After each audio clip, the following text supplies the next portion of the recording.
open speaker meeting of Alcoholics Anonymous. May we open this meeting with a moment of silence, each in their own way, so we can allow God into our hearts and to our meeting tonight, followed by the set-aside prayer.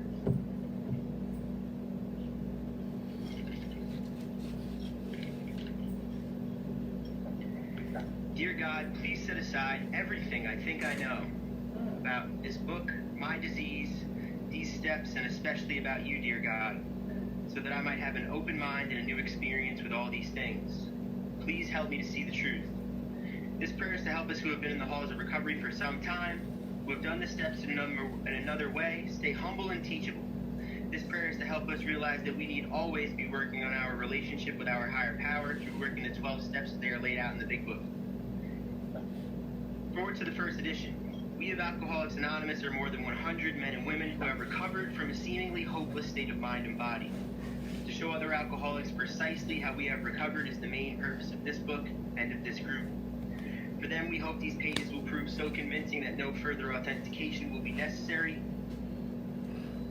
We think this account of our experiences will help everyone to better understand the alcoholic. Many do not comprehend that the alcoholic is a very sick person, and besides, we are sure that our way of living has its advantages for all.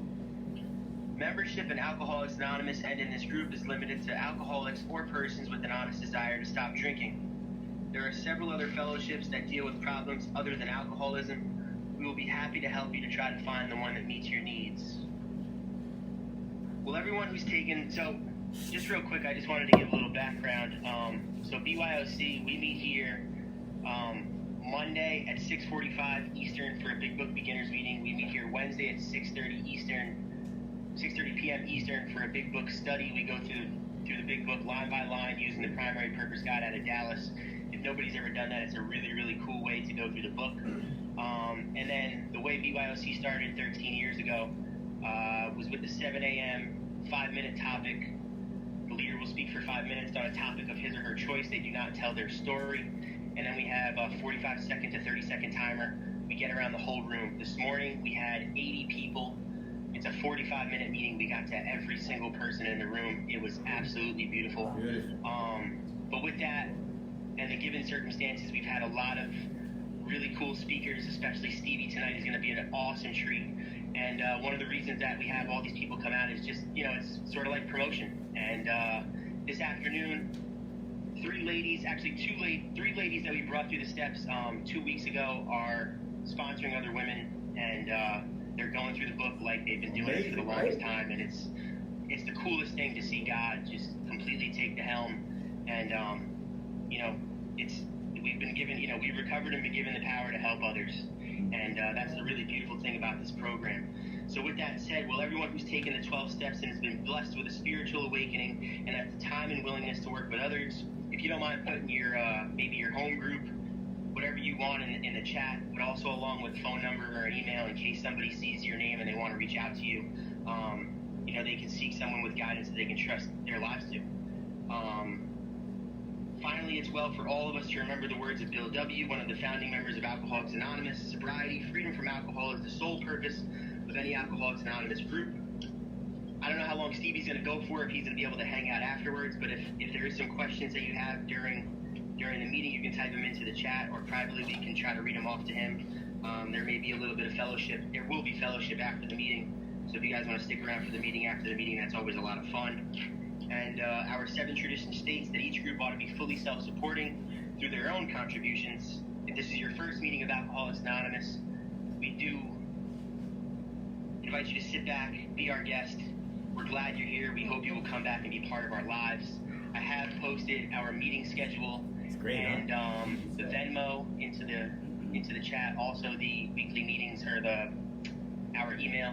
And without further ado, I'm going to give you guys Stevie B from the Golden Text Group of Dania Beach, Florida. Stevie, take it away. Hi, everybody.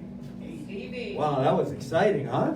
They have so much going on, and I know that information, so I can get it out to the community. And thank you so much, BYOC, for asking us. And how's the volume? I just want to ask you, how's the volume? Because it's good here. Okay, good. Louder? He's telling me louder? You're good. Louder. He's telling me louder. I don't know how much louder I can get. I mean, we have a speaker system behind me. But my name is Stevie B. I'm a recovering alcoholic and a member of the Dania Golden Text Group, which is by Miami, which is by Fort Lauderdale, which is South Florida. Stevie. And hi guys, and I'm excited to be here. I've been excited all week. I got to hear my friend Sherry Jill speak at 5 o'clock. Sherry Jill was great, and Boca, which is about 45 minutes from here, that we don't get to go there all the time because it's a little bit of a schlep. And sorry, there's not only Jews on there. I realize it's around the world now. It's a little bit of a trap, and so I don't always get to go out to Boca. But today I was on Boca and I got to be there, and I heard my friend Elliot, our friend Elliot, already on there tonight. So it's gonna be a fun, exciting time. And for respect for the meeting, I'm definitely gonna try to tone down any type of drug talk because this is Alcoholics Anonymous. And I'm going to really do the best I can because, as you guys know, I'm a real alcoholic, but I'm not a pure alcoholic. So sometime I'm going to do the best I can, and I'm going to cater it, and I'm going to tone it down. But if I say one of these stories like where I was rolled up in a carpet because I thought it was a great hiding place, because I thought the police were about to rush in at any time, and I was rolled up in this carpet and hiding in there like I was dead, it's going to sound silly if I say I was drinking scotch. So you're going to have to fill in the blanks. Okay, you're going to have to fill in the blanks because it's not going to make any sense to you if I say that. Or if I say that I was hiding behind a small air conditioning unit in a motel room because I thought it was a great hiding place. I knew the police couldn't find me. If I say that with Jim Beam, it's going to sound silly. So you're going to have to fill in the blanks. I come from a half Italian, half Jewish home, as you know, in Long Island, New York, and which I thought was the center of the entire planet. And I come from two sides of very loving parents. You know, the Jews and the Italians are very loving, guilt on both sides. And they love me. They love me, they fed me. You know, Michael, you're Italian. They loved me, they fed me, they told me they loved me. And I grew up in an area where there was not a lot of crime. I grew up in an area that was separated by blocks. And the blocks were very safe. You know, we had maybe some fist fights and stuff like that, but there was no murders. You know, nothing in my neighborhood. So I grew up in an area that was in Long Island. I don't know if you know, you guys know Long Island? Yeah, Long Island. And yeah, that's the funny thing about online. You never know who's speaking. You never know if they can hear you. You never know anything. So Long Island, New York was where, as I said, where I was from. And in my block, everybody it was a good block. I grew up in an era of listening to Dion music. I'm a wanderer. Yeah. And not that was my era, but since I'm Italian and Jewish and New York, that was kind of my era, definitely my parents' era. And it was a good time, you know? Nobody was overdosing. I never even met someone that overdosed. We didn't even have anybody on my block in Alcoholics Anonymous except one guy by the name of Mr. Woolley. And he lived in the court, and we knew we went to meetings. But we didn't know anything about rehabs. We didn't know anything about Alcoholics Anonymous, Narcotics Anonymous, any of the Anonymouses. That's something I grew up with. So for me, I was kind of like, like the generation ahead. I was cutting edge. I was the first person on my block to go to rehab. So I was an overachiever, as you can see.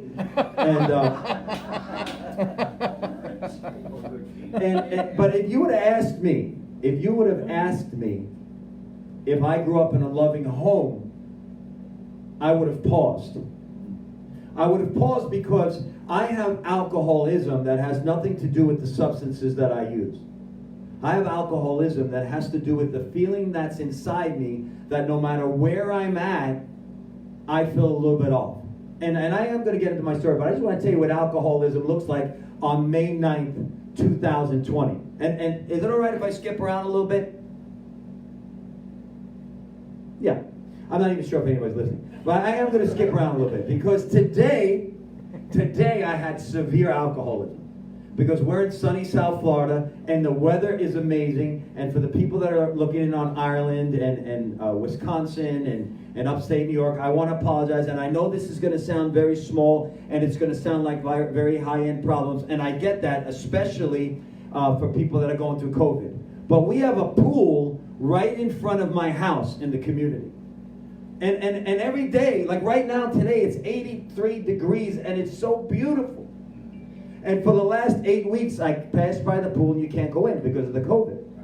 But I want to go in. And now I heard on the news last night that direct sunlight and chlorine kill COVID. To me, that sounds like a recipe for the pool. Right? There's direct sunlight and there's chlorine all in one area. So we have a special board meeting today, and the board, for the people that are around the United States that don't know anything about board meetings is all the people in your community get together, and people that have the most amount of power that you never thought would ever have power over you, they make decisions for your life. Right. And they were having a community meeting, and I could see it was going bad from the very beginning. The moment I walked in, I knew my alcoholism, I knew it. I knew I was going to make a scene. I was already practicing my 10th step before the meeting. I knew I was going to make a ridiculous thing that was going to happen, and that's what happened to me. I'm like, listen, you're going to have to make, if right now, if you don't pull back right now what you're about to say, you're going to have to make amends to your community. And I couldn't stop myself. I couldn't stop. As soon as I heard the word no, which is no for an alcoholic is a very serious thing. And I could see that the pool was not opening. So where I'm from, if you're not going to get what you want from the meeting or from any type of situation, you might as well throw fire on top of the situation. So I just stood up. I told them we need a new board. This is ridiculous. I said some other things. I ran into the house. I'm 52 years old. I'm almost 20 years sober. I'm 19 years sober. I ran into the house and I told my wife, I said, they're not treating me nicely. She said, you better get back over to the pool area and make amends. I said, I'm not, it's chlorine, there's direct sunlight. I'm sorry. So that's giving you a little fast forward exactly of where I was and then as the same place I'm at now. Now I've gotten a little bit better emotionally since then, but you know, not light years, okay, not light years. So I'm in Long Island, New York, and I feel like nobody loves me. And then I find out that I'm adopted by my dad, which I always knew he loved me. But when you have alcoholism and you hear that there's a little bit of a problem, I wasn't being beaten by my dad. I was being told I was loved by my dad. But I find out at 10 I'm adopted, right? So then I take that. I'm like, well, that's why I never felt love. You know, but it turns out that many people that have alcohol problems feel that they're not loved. It's almost, you know, it's a common thread. So then I knew my problem was that I was adopted, and then I knew my problem was that my father was Jewish, and my mother was Italian, and I'm half Catholic, and I'm half Jewish, and that's the problem. I'm the only intermarried person on the block. You know, that must be the problem. You know, then the other problem was that I didn't have a big brother. Because in my neighborhood, if you had a big brother, that's where you got a lot of the juice. Because you walk to the playground with your big brothers and then you get picked. And I had a little chubby sister. You get no juice in my neighborhood if you have a little chubby sister. So I knew that was part of the problem, right? So I had all these reasons of why I was different than everybody else. And then I had the best reason. You know what happened with my eye. I'm 12 years old. I know that nobody would like to hang out with me just for me. So I tell the biggest kid in my neighborhood, come over, hang out with me, and we can play with guns. You know, because my dad was a Korean War hero. So I gave my neighbor the gun, and we started blowing up cans, and I gave him the powerful one, and then he got bored. It was like one of my first cases of abandonment issues. I'm like, wait, don't go, you can shoot at me. I came up with this amazing idea that he could shoot at me. I was ready to be shot at before I was ready to be alone. This is 12. I never had my first drink. So I know everybody usually talks about the problems that I had after their first drink. I had problems preceding the first drink. So I give this kid the gun. We play shoot at me. Obviously, I lose. He shoots me right in the eye. I lose my eye. And before I ever took my first drink, I had extreme cases of bad decision making. Bad decision making. And if we fast forward, which is what we're going to do, by the way, this is going to be like Pulp Fiction. It's going to go forward, back, middle, end. None of it's going to make sense as we're doing it. At the end, it's going to come all together like, whoop, what? Makes sense. So my decision, so basically on page 62 of the Big Book of Alcoholics Anonymous says, so our troubles were basically, we think, are basically of our own making. I can't blame alcohol. I never had a drink. When I gave another young man a gun to shoot at me, I had never taken a substance. I knew that there was something wrong in me and you would never want to hang out with me. So if I give you something, you'll hang out with me. I lose my eye, my fault.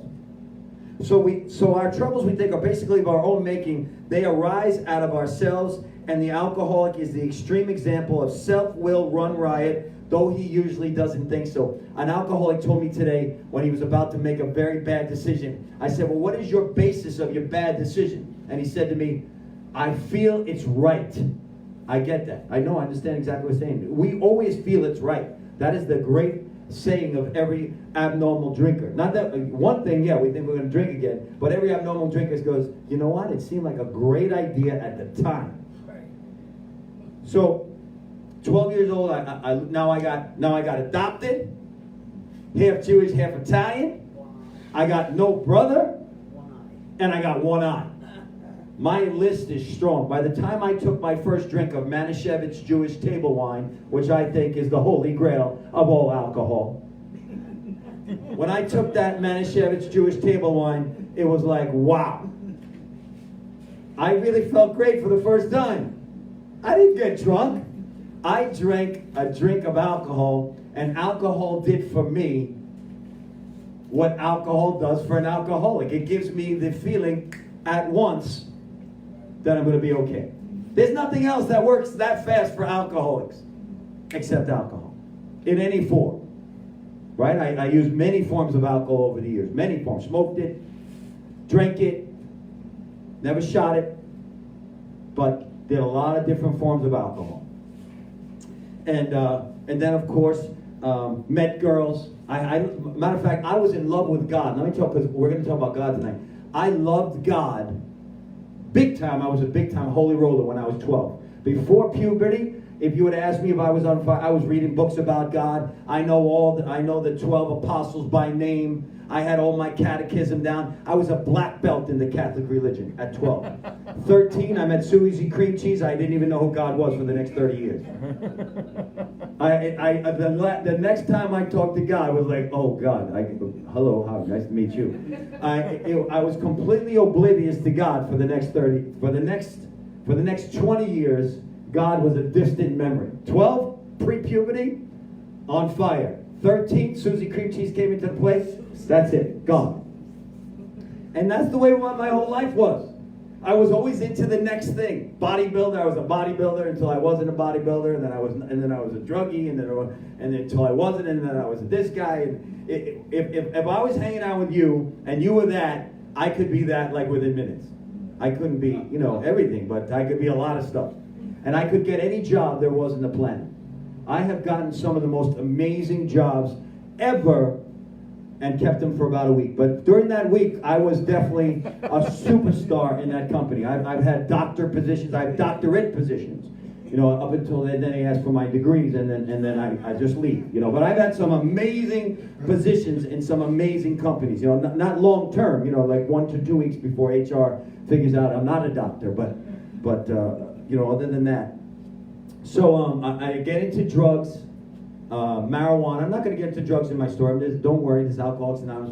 But I have to say, I got into marijuana and loved it. Loved marijuana. Loved everything about it. Sexy. Loved it. I loved alcohol and marijuana. I loved going to school on marijuana. And I'm from the 70s and 80s, so you can go to school on marijuana. It was okay. It wasn't legal. But the teachers were smoking marijuana, so it was kind of okay. And I was like at the cusp of the hippie movement. I had this great teacher. He was a hippie, and it was a different era, But then here's the problem. Marijuana was fine, and I'm okay saying that online.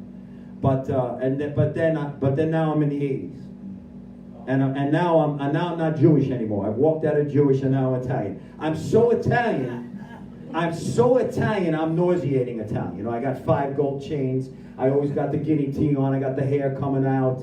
I got hair gel and different, you know, I'm so nauseating Italian, even Italians don't want to know me. You know what I'm saying? That's how Italian I was. And so I come home, and I come home from college, and I'm at my grandfather's house, and JC, John Cascone, may God rest his soul, and JC says to me, he's got the paper. Back then we read the paper. Not me, my family. I'm sure, Andrew, your family read the paper too. Paper big back then. I'm sure it is now, but it was much bigger back then. The Daily News, the Long Island Post, the New York, not the New York Times, that wasn't our house, but we had the Long Island Post, or one of those. What? Miami Herald. Yeah, Buffalo, Miami Herald. Oh, you're the Miami Herald? Okay, very nice. But we had some type of Long Island, New York paper, and my grandfather, JC, may God rest his soul, he picks up the paper, and he looks at it, and he says, you ever hear this movie, Stevie, you ever hear this movie called New Jack City? I go, no, Grandpa, I never heard of that. He goes, there's a substance out there that if you use it one time, you're addicted. Don't ever use this substance. I go, Grandpa, I will never use that substance. Let me see the paper, Grandpa. Let me just see exactly what you're talking about, and so I could read the article, so make sure that I never do this substance. I took that paper. I went to Washington Heights in Manhattan, in New York, the Spanish area over there, and I had the paper like a paper boy. Where do you got the substance? Anybody seen this substance? Please, I need to purchase this substance. I was on the corner looking for that. That's how sick I was, as I went right from don't ever do it to I'll never do it to taking the paper into Washington Heights, right over to George Washington Bridge, and I got into a lot of trouble. And then, of course, I did what a lot of kids do. They get into trouble, but they have money. I had money because my uncle died. He was an incredible man, and left me a bunch of money. And he was a hero. He was a genius, and he left me a bunch of money. He was a doctor, and he died on the bottom of a swimming pool. May God rest his soul. J.J. Cascone. He died on the bottom of a swimming pool because he had alcoholism. We didn't know, so he never got help, and he left me some money. And while I was in college, and I'm a budding drug addict and alcoholic, but I'm only like a fraternity member, and I'm like a waiter, you can't really get into that much trouble because drugs are expensive, and drinking could be expensive. But then I had money, so then I got into bad trouble. And but I didn't think I had a problem, because when you have money, it's not so much a problem. But then when you run out of money, you say stuff like, I really feel like I have a problem, because you can't get any more of the stuff. So I ran home and I told my parents, and they sent me to a treatment center in Minnesota, and that's where I started my journey. I started my journey in a place where I was displaced in the middle of winter. I'm not going to get into the stories. There's some very, very funny stories about how cold it was and how unprepared I was. I was totally unprepared for Minnesota because I never studied in school, and I didn't know where Minnesota was. I didn't know. Listen to this. I'm 18. I graduated high school, and I don't know where the state of Minnesota is. I know it's west of Pennsylvania, but I don't physically. And I know it's in the middle-ish, but I don't know exactly where it's at. I don't know. It's the coldest state in the United States. And I arrived there in February, and the only thing I had one of those t-shirts on, like a guinea tea t-shirt, because that's what I wore. I had my 5 gold chains, my matching Gucci, 3-piece Gucci luggage, my hair gel, and my winter jacket, which was a members only windbreaker. And I'm gonna tell you don't go to Minnesota with a windbreaker. You don't go to Minnesota in a guinea tea windbreaker, and I didn't even own pants back then because I thought I was a bodybuilder, so I was always wearing balloon pants, which is like pajamas for bodybuilders. And so everything I wore was totally not for Minnesota. And when I arrived in Minnesota, I was shocked. It was like Fargo. I was shocked. It was the coldest. It was so, very cold. And I got whisked off to a treatment center. I was 21 years old, and I saw the steps for the first time, and I was not impressed. I was not impressed with the steps because the steps had the word alcohol in it. And I didn't have an alcohol problem. I had a New Jack City problem. I went out to Minnesota to get my New Jack City problem taken care of. When that was done, I was going to get back on a plane, fly to Pennsylvania, finish my senior year of college, And then I was only 21. I wasn't going to give up drinking. Then it says, we admitted we were powerless over alcohol. I wasn't powerless over alcohol. I really didn't even start drinking alcohol. I was powerless over one substance and one substance only. And I'm not going to get into all the funny stories on how I got into AA in Minnesota. They're all over the internet if you want to hear. They have funny stories, but I want to focus more on God tonight. I want to focus that I got into Alcoholics Anonymous looking for Narcotics Anonymous. I should have been a member of Narcotics Anonymous, but that night there was a meeting of Alcoholics Anonymous. And the guy from 2218, which is the oldest clubhouse in Minnesota, in Minneapolis, he said to me, "Kid, you don't have to worry about not drinking for the rest of your life. You're 21. You don't think you have a drinking problem. Just commit to not drink today." I love that. Just commit to not drinking today. And then my grant sponsor, Ed Mars, he said to me, "And what you need to do is you need to admit that you're a loser." I'm like, what? Because for me, I thought I was the second coming, you know what I mean? It took me 25 minutes to get out of the house anytime I got ready. I was like, like Saturday Night Fever. Anytime that I would get ready, it was a whole production. So when my grant sponsor said to me, "You need to admit you're a loser," I'm like, what? Me? The kid? He goes, "Yeah, you need to admit you're a loser if you want to become a winner."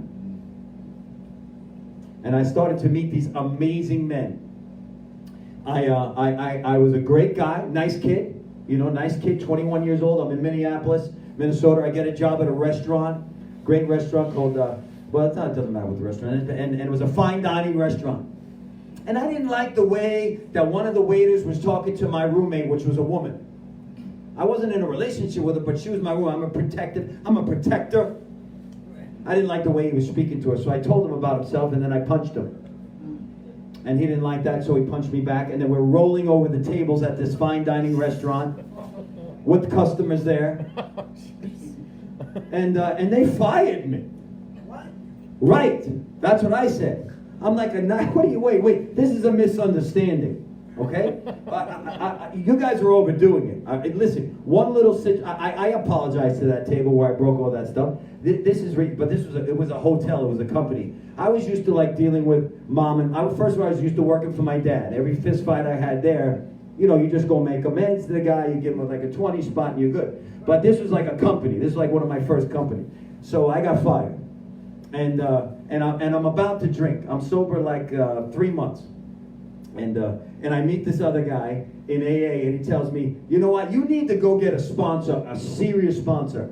And I think you should go hear this speaker by the name of Jerry Bear. Now I'm a kid. I'm 23 years old. I'm in a foreign country called Minnesota. I got no family there, right? I'm woefully not prepared in dress material, and I just get fired from my job. And they go, "You need to go see this guy Jerry Bear." And I go to this meeting on a Tuesday night, and I heard this guy speak from Manhattan. This little Jewish guy, right, from Manhattan. And I fell in love. That's the night I fell in love with Alcoholics Anonymous. I didn't fall in love with Alcoholics Anonymous, the program. I fell in love with a speaker. And I knew that guy had something I had never heard before. You know what it was? He was at ease with himself when he talked about his defects of character. My whole life, I spent putting on a facade. Steroids, chains, watches, hair gel, white teeth. And this guy was all of 5'6" or 7. Little Jewish guy, and he was tough as nails. And I said that I need that guy as my sponsor. I never heard anyone talk with such reality in my life, Jerry Bear. And he was so funny, and everyone was laughing. And when he talked about getting mugged at school by black kids and different things early in the day, because he was one of the only Jewish kids in his school, and it was funny, and he self-deprecated. And for the first time, Andrew, I felt like maybe I could be part of this thing. Because for the first couple months, I was really just using it as a dating club. I'd go into find out who was there, who I could, tell my Italianness to. I could let them know. I know John Travolta. Yeah, all of us Italians, we hang out together. And I sound like Rob Palumbo from Brooklyn. And this guy, I ran up to Jerry Bear and I told him, I said, listen, you're going to be my sponsor. He said, slow down. Slow down. First of all, meet me at the diner in like an hour. And I get to the diner. I'm waiting at the diner. Because everybody that ever met me up until this point, I was impressive. I know how to be impressive, right? So I was going to impress him. And I told him my story of woe, that this company didn't understand me and they fired me. A nice kid like me, with teeth like this, they fired me. And this is what Jerry Bear tells me. He goes like this. You know what? I'm going to tell you something, Stephen. I don't like you. I had never heard that from someone that just met me. I was used to wowing people. He told me, I don't like you. And unless you change everything, you're going to die. Alcohol eats guys like you for breakfast. He said, you better have respect for the disease of alcoholism. The disease of alcoholism is not a flat-footed cop that walks around the streets of New York with a donut in one hand and a cup of coffee in the other hand. The disease of alcoholism is like a Secret Service agent that walks in and out of parties unnoticed, that speaks 5 languages, that knows how to use every weapon in the arsenal. If you have any respect for anything, you better have more respect for the disease of alcoholism. I was like, wow, I got that. I get it. And he told me a story about a guy that thought he had it all and went out, and he told me about a guy named Skip. We called it the Skip story. Because I told him I'm not afraid. He said, you need to be very afraid. He said, alcoholism eats guys like you for breakfast. And alcoholism wins 10 out of 10 times. Or alcohol wins 10 out of 10 times. And I started listening. I started following this guy around. And I wanted to do everything he did. And I wanted to be everywhere he was. And I loved, and you know, his system was, back then, they abuse you. They abuse you 30 years ago when you're in the program. They abuse you and beat you down. And every time you speak, they tell you stuff like, you know, keep coming back and, you know, all that kind of stuff. And it worked. I was like eating it up. And then he told me I need to pray on my knees. Because I was like saying that I'm never going to relapse again. And I didn't think a guy like me needed to pray on my knees. Because I was kind of like hip, slick, and cool. And he was Jewish, and I was Catholic. And so I figured I'm going to just play that. I said, Jerry, you know, Catholics, we don't really get on our knees outside of Mass. Because what is he going to know, right? And he said to me, then you can get yourself another sponsor. Because if I invited you over to my house for Thanksgiving dinner, and you came to my house, and you grabbed food off the table, and you didn't say please, and you got up from that table, and you left, and you didn't say thank you, why do you think you should be in God's world one day without saying please for the gift of sobriety in the morning and thank you for the gift of sobriety at night? Why should he invite you back again the next day? And that made sense to me. It made sense to me because I like food and I want to be invited back and I want to eat at God's table. And I started praying on my knees. And for the next 7 years, I had a great life. My bank account increased. My friends increased. My relationships in Alcoholics Anonymous increased. And I thought I was having all the promises. I thought all the promises were coming true in my life. I thought those were the promises. My arms got bigger, which I was very happy about. Not that I didn't have extra help that money could buy. I had all that money, extra help money could buy. And my outsides were getting bigger. And my bank account was getting bigger. And my spirituality was getting lower. And I was getting sicker and sicker. And about 5 years of sobriety, about 5 years of sobriety, I was so sick. All the sex in the world wasn't helping me. The muscles weren't helping me. The money wasn't helping me. AA meetings weren't helping me because I was taking everybody's inventory in the meeting. I couldn't go prayer to prayer. I was so restless and irritable and discontent. And this God-sized hole that I have inside of me got deeper and deeper and deeper. But now I'm 29 years old and I'm like 4 or 5 years sober. I'm like 28 years old. I'm 4 or 5 years sober. And I'm miserable in AA. I'm miserable in AA. How could I be miserable in AA? Aren't all my problems due to drugs and alcohol? No. My problems were not due to drugs and alcohol. My problems were due to a lack of a relationship with God. I didn't know that. I mean, when I was following Jerry, he told me my relationship was, and I would give God every single day my alcoholism on my knees. I would say, God, please take away my alcoholism for today. God, please take away the desire for me to drink. Please give me the information to be able to help other people. And then as soon as my knees would come up 45-degree angle, I'd take back my will and everything except for my alcoholism. And I thought, as long as I don't drink, I can do anything I want. I started hanging out with degenerates. Good guys like Rob Palumbo from Ozone Park, they didn't want to hang out with me when I was like that. I started hanging out with wise guys. Cigar smoking, strip club hanging, card playing, wise guys. And they were able to stay sober in AA, but I can't do that. I got sicker and sicker and sicker, and then I saw her, Drew. I saw her. I saw Sandra. And Sandra was a showgirl, just like the Copacabana song. And I saw her on the stage. And she had big feathers, and she was on a trapeze. We had a circus that came to town, and she was one of the showgirls. And I said, if I could get Sandra, that's going to fix this. And I pursued her. I pursued her at a time when they didn't have stalking laws. I pursued her until she got exhausted. And finally she gave in. And I showed her my best side, and I showed her my workout side, my spiritual side, my sober side, all the good sides. You know, before you get married, you need to put on all the good sides. You need to put on the full court press. And I was getting sicker and sicker and sicker. And she thought she was getting a good prize, and I thought she was getting a good prize too. And so she finally succumbed, and I married her. And we had a big AA wedding. Everybody flew in, and my sponsor was there. Now, Jerry Bear wasn't my sponsor anymore. He had moved out to San Francisco, and now I was down here, and I had a beautiful man by the name of Myron, the locksmith of Broward County. May God rest his soul. May God rest his soul. I've only had tough Jewish sponsors my whole life. I can't even have a non-Jewish sponsor. I need people to abuse me. So I've had Jewish sponsors from the beginning to the end. 30 years straight Jewish sponsors. Has to be. And so may God rest his soul, Myron. And I was sick. I was sick, and I got married, and I got sick, and I went to New Orleans for my honeymoon. Because I'm an alcoholic. I'm 5 years sober, but I have alcoholism. And I don't even know it. If you would have asked me if I was sober, I'm like, I'm 5 years sober. Look at these. I'm 5 years sober. Look at my wife.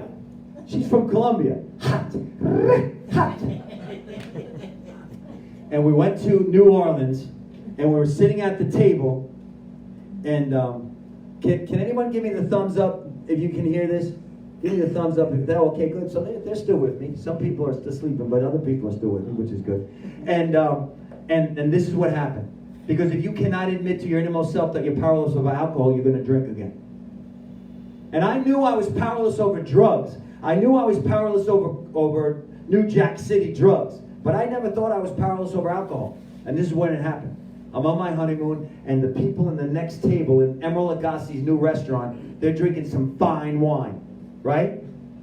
And I see that they're drinking fine wine, but I'd never seen fine wine. You know, I never did. I skipped over fine wine. I went from college to treatment program. You miss fine wine when you take those routes, and they got fine wine in the table, and the server comes over, Paul, and he pours it in a decanter, a glass decanter, and they're not drinking it. And it's kind of like a stem coming out of the glass decanter. I've never seen anything like this. I said to the server, what's going on the table next to us? And he says to me that they're drinking fine wine that needs to breathe first. What?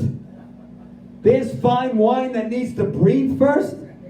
Right there, it was like a light bulb. I went straight from Mad Dog 2020 to hard drugs. I miss fine wine. If I would have stopped at fine wine, I wouldn't need to be in AA. And I made a decision right there. I am going to definitely go drink some fine wine. I'm never going to go back to drugs. I am totally powerless over drugs. But fine wine, I never even had it. How could, first of all, the people aren't even drinking it. They just look at it. They're touching it. They're smelling it. They're talking about its legs. That's what I want to do. So I went back to Fort Lauderdale. 2 years I stay in AA, waiting for my breaking out time. I get 7 years sober, and I break out. I thank Alcoholics Anonymous. Thank you very much, AA. I'm leaving. I love you guys.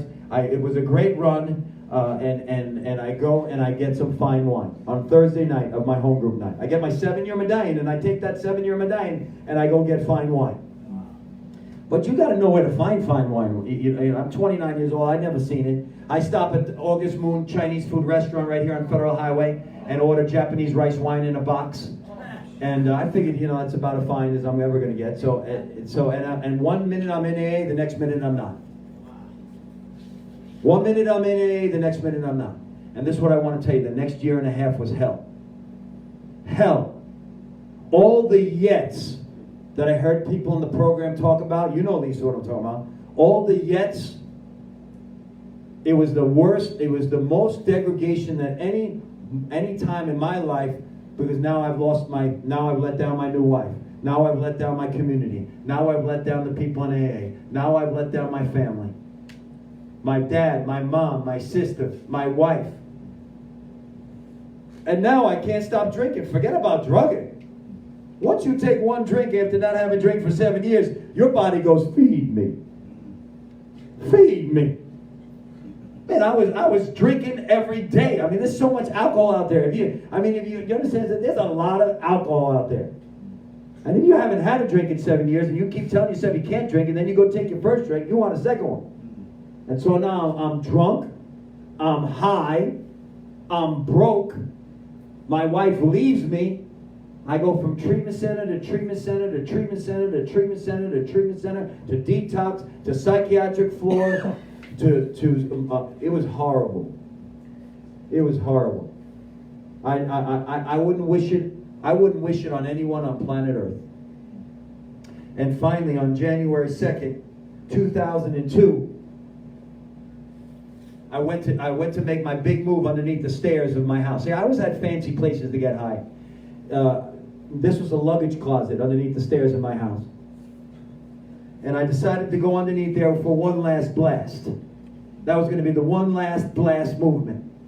And I took a bunch of stuff to bring me down, because anytime I would get high, I went too far up and I would get crazy, get naked, run around the neighborhood. So I took some stuff to bring me down first. And I had mismanaged it. I took some booze and some pills and I mismanaged it. So what happened was I never got high. I got naked underneath the closet, underneath the steps. Not naked. I was always in my underwear. When I say naked, it's not purely naked. Don't get crazy. But I always get down to my drawers, as any good Italian does. And then on January 3rd, my mother finds me underneath the stairs of the house. My mother and my wife. And I hope I never forget the look of disgust in my mother and my wife's face. My mother spit on the floor, because she's from Brooklyn. She spit on the floor. She said, and she looked at me with disgust. She was like so over it. She was so over it. And my dad was already sober years, so he scraped me up off the floor, got me into the car, and he got me into a detox for the last time, and then left the country, because they knew I would hound them. So they left the country. They left. They got on a cruise ship. This is pre-COVID, of course, and they left. They left me in detox, and I wanted to kill myself. I was on suicide watch. You want to talk about how it was? What it was like? What it was like? I was holding onto a wall, and Denise Canciola came by, and she put her hand on my shoulder, which was a psychiatric nurse, and she said, "Please, you're going to be able to get through this." I said, "I'm not. I'm done. There's no hope for me. There's no hope for me. But for God, there's always hope. With God, there's always hope." God takes the most broken and he turns him into a full person. I don't know how he does it. That's probably why he's God. It's amazing. I was on suicide watch. They took my shoelaces. I was so battered and broken. My wife wouldn't speak to me. She served me with a restraining order in the detox, which means you can't call her. My parents get on a cruise ship, take my grandparents. I'm totally alone. But when you're alone, now you got God. When you know you're down to nothing, that's when you see him. Isn't that amazing? The last thing you go to was the first thing that would have helped. Isn't that incredible? And somehow God was in there for me, and I remember what Jared Bear told me 10 years earlier, get on my knees. I started getting on my knees in detox. Please, God, give me and I would have settled for this. Listen to this. I would have settled for one night not thinking about hard drugs and alcohol. I would have settled for that. If you didn't tell me, Steve, you can have a life beyond your wildest dreams, you can have anything you want, you could have $1 billion, I would have settled for 24 hours without thinking about hard drugs and alcohol. Let me tell you what God gave me. He gave me it all. He gives everybody that's sober today. Wife, no wife, job, no job, COVID, no COVID. If you're sober today, we're living the dream. We're living a life beyond our wildest dreams. My wife took me back. I moved into the big bed. I started praying on my knees every day and every night. Our life got amazing.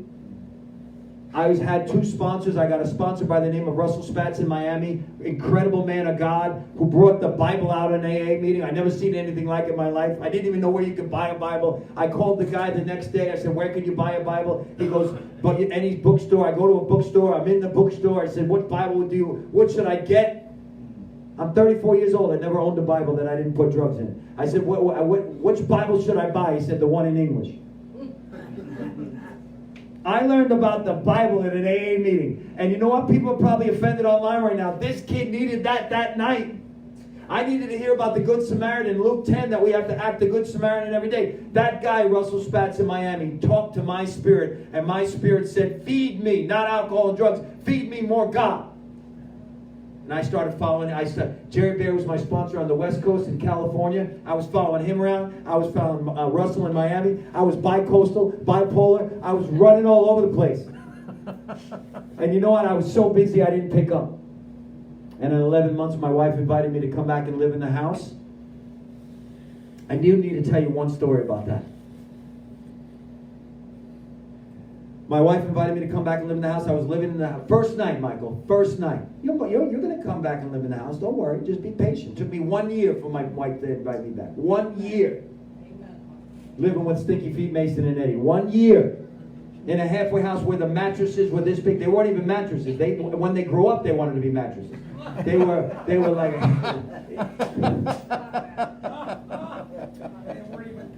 They weren't even cots. If they did steroids, they become cots.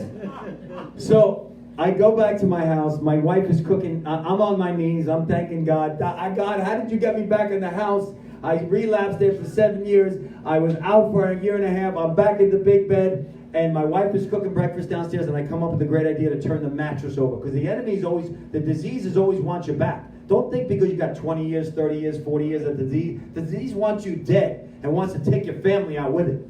And so I come up with this brilliant idea to turn my mattress over in my bedroom. But when I turn my mattress over in the bedroom, there's drugs. Right there. My drugs of choice. New Jack City. Pills to bring me down. The whole stash from a year before. I found my hiding place. But I had just gotten up off my knees. And I just asked God, just like Jerry Bear told me, to give me the gift of sobriety. And when you're with God, you'll be able to fight anything if your motives are right. And I call my wife, and I'm crying, and she's crying, and I'm in. I fly out to California. I do a third step with my sponsor in a hotel room. He goes, get on your knees. We're in a hotel room, San Francisco. He says, get on your knees. In a hotel room in San Francisco. I'm freaking out. I go, I don't know. Listen, I'm going to do anything. What am I going to do? I'm in. He grabs my hand. We do the third step prayer. God, I offer myself to thee to build with me and do with me as thou wilt. Relieve me of the bondage of self that I may better do thy will. Take away my difficulties, that victory of these may bear witness to those I would help of thy power, thy love, thy way of life. May I do thy will always. Amen. I put the amen on it. I put the amen on it. It's not in the big book. I put the amen on it because it says it doesn't have to be the exact words. Amen means we agree with God. And then he gives me the prayer of all prayers that his sponsor gave him. This is the prayer that fixes everything. You ready? This is serious. And because my sponsor, Jerry, at the time was like a teacher in yeshiva, which is Jewish school, I knew this was going to be a serious prayer. And Jerry, he goes, Stevie, prepare yourself. I'm about to give you the prayer. I go, what's the prayer? He goes, listen. I go, this is going to be some ancient stuff. This is going to come out of the Talmud or the Torah or the Tanakh. This is going to be serious. And Jerry goes, Stevie, you can't have a good thought and a bad thought at the same time. You can't have a pure thought and an evil thought at the same time. So you're not going to be able to beat these bad thoughts with your own brain. You're going to say, God, please remove this bad thought from me. I'm so glad you're with me today. So I said it. I can say, okay, Jerry, give me the prayer. He goes, no, that's the prayer. What do you mean? That God, please remove the bad thought from me. I'm so glad you're with me today. That's the prayer. And I started praying that prayer, and I didn't pick up my first year. My second year, I'm on fire for God, starting meetings, going into treatment centers, flying to California, flying out with Russell to California. I'm going back and forth. It's incredible. Life is incredible. And then we want to have a baby.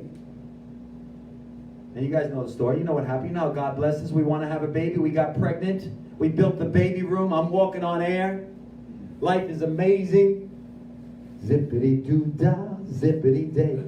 Everything is amazing. And then we go to get the DVD. We go to get the CD of the baby, and the baby's gone. And I'm already 10 years sober, and we got the baby room built, and I'm saying that's not possible. Check it again. Check it again. Call the doctor. I'm going to church twice a week. I'm serving in 5 different AA meetings. I take meetings into treatment centers. This is not possible. God doesn't give you more than you can handle. A person from AA reminded me that God doesn't give you these things. Life gives you these things, and God will give you the strength to get through it. I was broken. Another guy, Ernie Richardson, said, pray for the acceptance of God's will.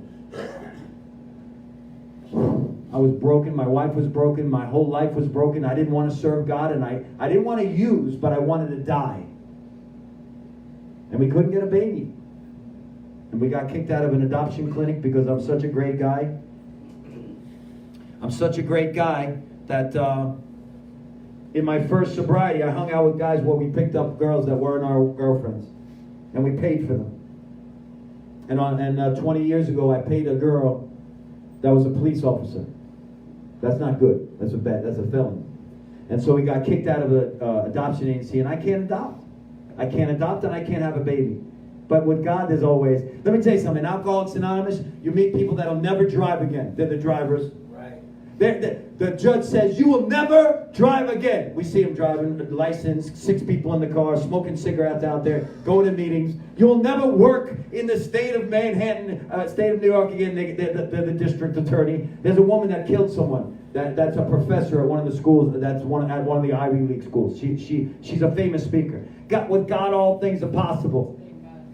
And we're standing in front of our baby, the mother of the baby we're about to adopt, and she says, what would you like to name your baby? And he's 1 day old, and the state of Florida says I can't adopt, but God says I can adopt, and we say we want to name him Joshua. And she says, why Joshua? And we say, because on Joshua 24:15 in the Bible it says, for me and my house we choose to serve the Lord. And she said, well, I'm not religious. And I said, well, this has nothing to do with religion. I just want you to know that your son, our son, Joshua, is going to grow up in a godly home. And for the last 9 years, Joshua's grown up in a godly home. For the last 9 years, Joshua's only seen his parents have one bad fight, one bad verbal fight. It wasn't good. I wish it was 0. But I made amends. I worked a 10-step with my wife. I asked for forgiveness, and then I made a 10-step with my 6-year-old at the time. That's what he was. It was 3 years ago, and I said, please forgive me. Daddy used very bad language. I'm very, very sorry. Daddy's not perfect, but Daddy still loves God. We don't curse in this house. Please forgive me. I hope you never hear another curse word out of my mouth. And that was 3 years ago. He hasn't heard another curse word in my house. And so what I want to tell you is God is looking to wow us. You know what a great part of the story is this that I didn't tell you? My son was bald for 8 months. I mean stark raving bald. And he was white. He's still white, but he was very, very white and totally bald. And then in his 9th month, he grew this beautiful red hair that you guys know. My son is a beautiful redhead kid. And why God made Joshua redhead is because he looks exactly like my mother. He's my mother's twin. When my mother and Joshua are walking down tomorrow was Mother's Day, we'll go over there and with face masks on, obviously, and she looks exactly like Joshua. That's God's cherry on the sundae. He wants to show off in your life. And if you want to settle for sober, if you came into Alcoholics Anonymous for sober, you're going to get sober. But don't stay there. Shoot for rocketed to the 4th dimension of existence, which is the password for this meeting. Rocketed to the 4th dimension. That's what you settle for. You settle for rocketed. When people are going to the buffet of sobriety and they go to the buffet and they get their plate. You listening, Lisa? And they go with their little plate and they grab their croutons. And they sit down from the buffet and they just have croutons on their plate. And they're eating their croutons with their fork and their knife. And you go, how you doing? They go, hanging in there. Sober. I pass those people. I go right to the end of the buffet. I got prime rib on my plate. I got cracked crab. I got juice coming down my face. I'm not settling for sober. Sober is a byproduct of a relationship with God. I want to have a relationship with God so that my God-sized hole is filled, so that not only am I sober, but I'm having a life beyond my wildest dreams. And then I heard a guy last night by the name of Ken Paul that changed my life forever. He's got stage 4 pancreatic cancer. He's lost 150 pounds or 100 pounds in the last 3 months. And he reminded me last night what our primary purpose is. Our primary purpose is to glorify God. Not to glorify this book, which I love. Not to glorify AA, which I love. Not to glorify sobriety, which I love. Glorify God. And if you glorify God and you go out and you help another human being and work the 12 step, it's all, you're going to have sobriety anyway, but you're going to have that much more. So thank you for letting me share, and God bless you guys, and I love you guys.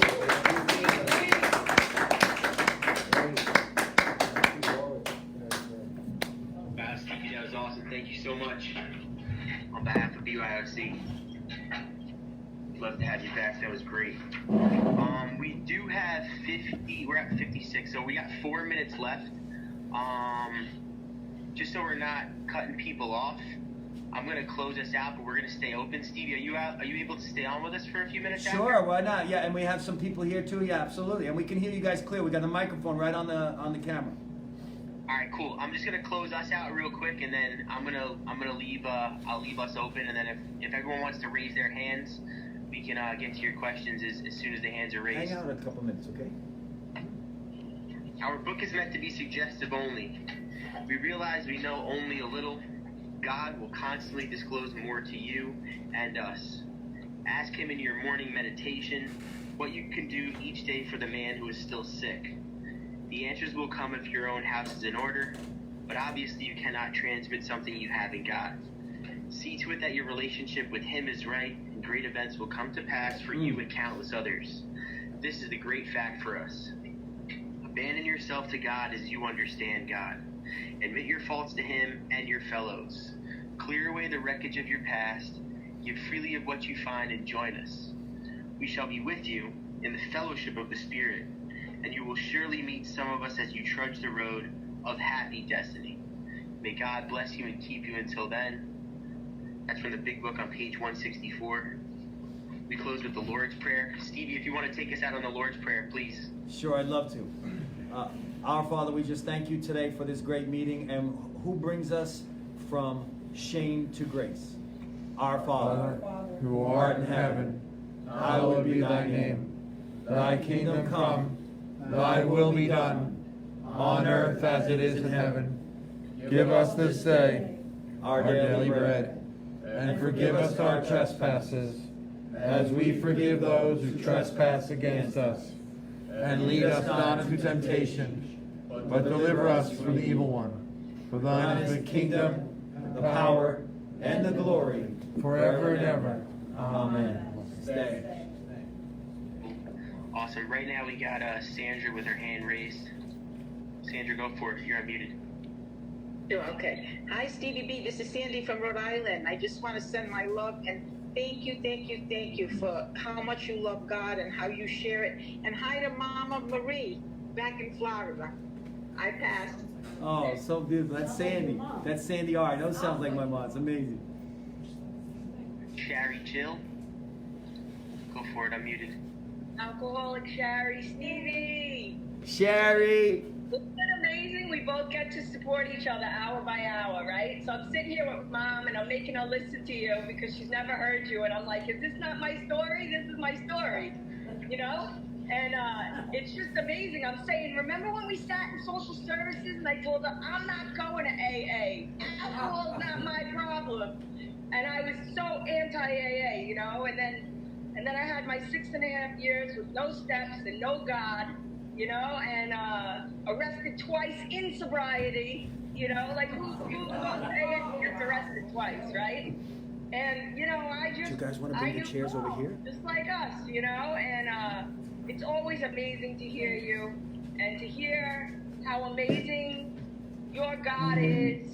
You know, I was just showing my mom the picture of your mom and Joshua and how much they look alike and how amazing it is that God gave you and your family that amazing opportunity to have a child, and all the gifts, the gifts that He gave all of us, and I'm so grateful to be back in this amazing program, and to be on a Zoom call with like my New York family, that's amazing. My mom and dad. I was born and lived in the Bronx till I was 7, and then we moved up to Rockland County. I got sober in Rockland County, actually, and then, went back out for 14 years. But, the last 5 years of my life in sobriety have been nothing short of a miracle. The fact that I have a life today beyond my wildest dreams, rocketed into the 4th dimension, that's all due to God and His grace. And I'm grateful for all of you. I'm grateful to be here. And I'm going to come on for another day. Thank you. Love you, Sherry Jill. Love you, Sherry. Love you. God bless you.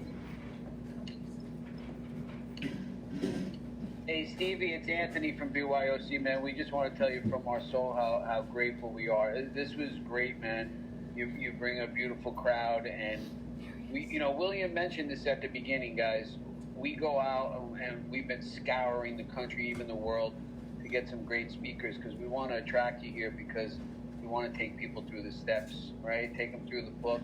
That's what we're doing here, and when guys like Stevie come and we get a chance to just enjoy this stuff together. So hope you'll join us. Come to Pathway in a little while, but Stevie, God bless, man. Okay, and it looks like there's another meeting after. Hey, Claire? Hi.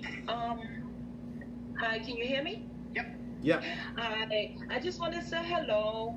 I'm a recovering alcoholic, and I want to thank you so much for sharing. Thank you. I had a lot of identification. I'm calling from Mount Vernon, so I just wanted to say hello, and thank you so much. I really enjoyed hearing you share your story, and God is good all the time, and I thank you so much. Thank So you. we have no other hands raised.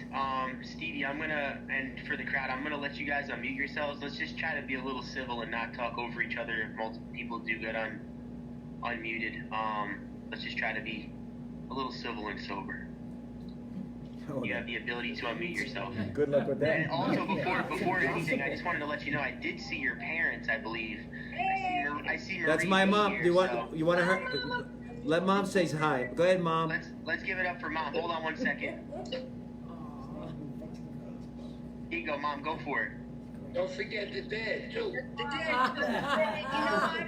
We're going to just say that every time we hear Stephen and every time we hear his story, we just feel blessed. He's given us in our retirement a community to love this AA community, to be so a part of it, I feel as a mom to this community, and I feel their pain, I feel their joy, and it's just giving me, some people sit around when they're in their 70s and they sit on the beach or they play mahjong. I sit around, I go to meetings 5 nights a week, I pray with people all day long. Stanley and I are constantly involved with AA, and we're just so blessed. This has just been a ministry that we're just so blessed, and it was because of Stephen's addiction. So we're blessed because of that addiction that we got to have a son back. We have the most incredible family, and we have the true love of the Lord in our family. Thank you so much for letting me speak. Mom, Thank you so much. For all the mothers out there, happy early Mother's Day. I think I see your grand spawns here too. Dion, you want to say something? Yeah, she spoke for both of us. Because everything she says is the same thing I would say. So, God bless you. God bless you, Dad. Classic summer. Russell, yeah. Oh, Russell Spatz is here? Stevie. It's Dion here. Dion! Wow! Guys, Stevie's a dear friend, but my grandson, whom wow. Listen, I'm a believer, and I say today I don't believe. My grandson went to his treatment center about 2 years ago, transformed. He didn't get better, he got transformed. He didn't get better, he got closer. Unbelievable. What could I tell you? What a life we have. Young surrendered soul, right? Love you, Stevie. Thanks. Love you, Dion. Again, everyone has the ability to unmute themselves. Let's just try not to talk over each other. Stevie, again, on behalf of BYOC, we love you. Thank you so much for coming out and speaking for us. Hey, Stevie B. Thank you. This is JD from Long Island. JD from Long Island. I just want to say it's great to hear you, man. I never get tired of listening to you. And my friend James Bose is on here, too. I heard you for the first time. And while you were speaking, he texted over and he said, now I know why you always go to Florida for rehab.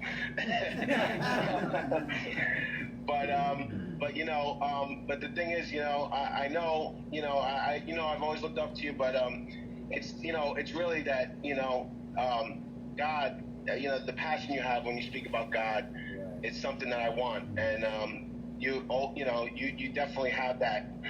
You know, you always had something I wanted. I always looked up to you and respected you, and I know that if God could do it for you, He could do it for me. You know, so you always gave me hope. You know, but you know, God works through you in an amazing, you know, ways, and you know, I love you, and thank you so much for tonight. Love you, brother. Keep up the great work, JD.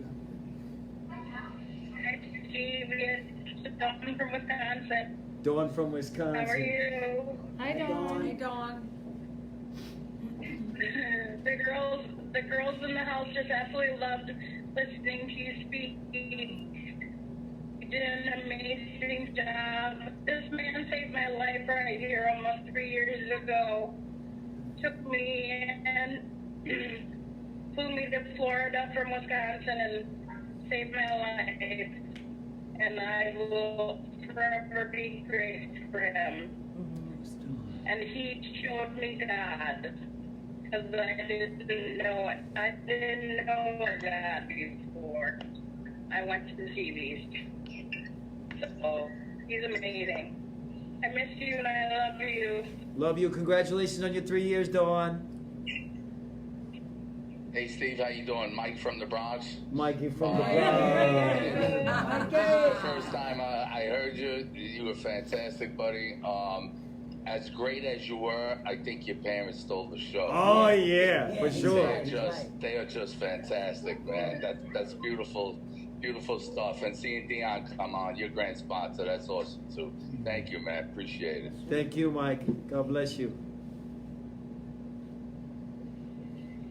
Stevie, I just want to say to Marie and Stan, you guys are like second parents to so many of us, and we just love you guys. You're like the poster child for Al-Anon, really. Amazing. Great. I love her.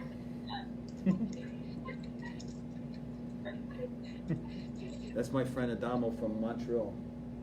He's in Montreal. Adamo's the first name? Yeah, that's Steve. Adamo, that's my last name. Yeah. You know, it means love, right? Pardon me? It means love. Does it? I didn't know that. Dell Computer had a Adamo. It's called Love. That's right. Yes, yes. I wanted to get one just because of that. Same thing, but it was really expensive. All right. Stevie, I'd like to thank you. I remember when you came here maybe 4 or 5 years ago. You came up to Montreal with Peter N. And it was, for me, it was a transformational experience. It brought my sobriety to a whole other level. I got deeper into the book, and I got a closer relationship with God. And it just, every time I listened to you, I would listen a lot of times at night. I'd have trouble sometimes sleeping, and I'd go on rocketed.org, and I just played on the Stevie. You know, and I listened to the stories about the Gucci luggage, and it always put a smile on my face. And I'd just like to thank you, and bless you.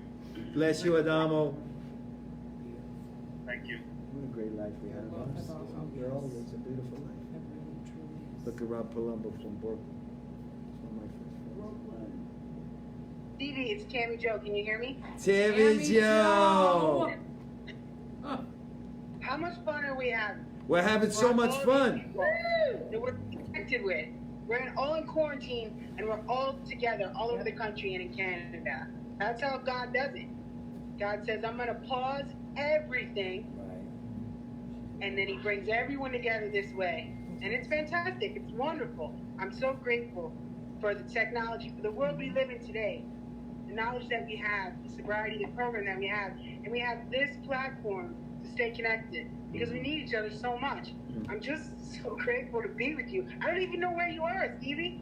You're like, this is better Zoom tonight at 7. I said, okay. I have no idea where you are in Florida right now, but I know, it's just amazing. People are in Canada and Wisconsin, the Keys, and they're all over the place, and it's fantastic. The unity, the joy. When you said you were going to tone it down, I told Tommy, watch this. It's going to be completely over the top. He does not know how to tone anything down. It was fantastic. I just adore you. I'm so grateful. Thank you. Love you guys. Love you. Love that Hi, time. Mom. Dad. Hi, Baba. Oh, Anthony Adamo's going to speak. Anthony, are you going to speak? It's your meeting. What happened? Are you going to speak? Right now? I mean, are you going to say hello? Oh, I did. I thanked you tremendously. I love the guy in the back with the Yankee shirt. Go Yankees. Awesome. Hey, Stevie, there was a rumor that there was one guy there that you hired to laugh. We couldn't see anybody. There was just one guy laughing the whole time. He laughs and you know what's incredible, Anthony? He tapes this 7 days a week for us, twice a day, because we're also, at the same time, we were also doing a Facebook Live meeting. And he laughs on every single thing. He's like canned laughter. It's amazing. His name is Drew. He's an alcoholic. He's got 15 months.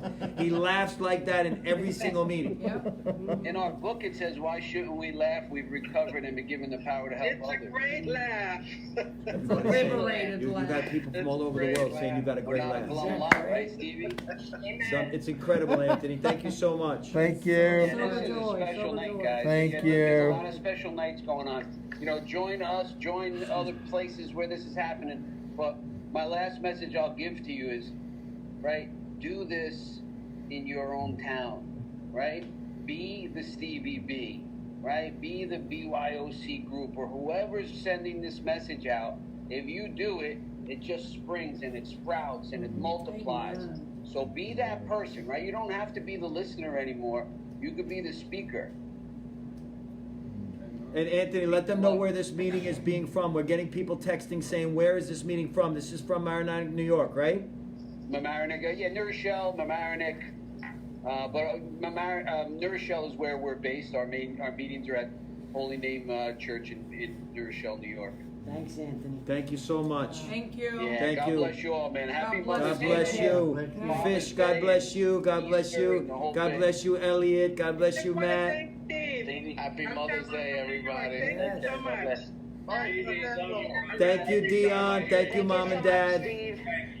Ciao, fratello. Ciao. Ciao, fratello. Ciao, fratello. Mi dispiace, non parla Thanks for throwing in the fact that it was 80-something degrees down there where you were. It was snowing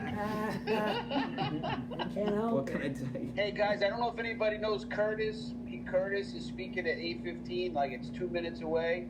Go check him out at Pathway to Power. We put it up 10 times. It's a good meeting. Otherwise, go enjoy your... What a night, huh, guys? What a night. Let's pray. Let's pray. What a great night. First of all, are we, did you cut this? No, no live. No live. Oh, bye-bye, guys. Love you guys. I want to just pray privately with everyone.